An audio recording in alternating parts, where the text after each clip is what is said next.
How to share multiple responses in the same Instagram story.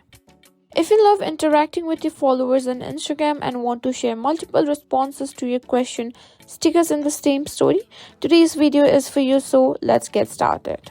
First things first, open your Instagram app and make sure you're logged into your account. Now tap on your story icon and swipe up to view all your responses. Now simply tap on any response to simply reply it and tap on share response. Simply click it and tap on the three dots at the top and simply tap on it.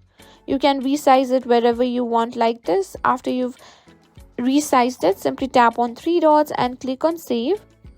Now once you've done that, go back to the main home page and simply respond to another response. Simply now tap on your gallery and choose the picture that we downloaded earlier like this and simply place the second question right next to it or add downward, and you can do this for all the responses. And that's it. That's how you can simply share multiple responses in the same Instagram story.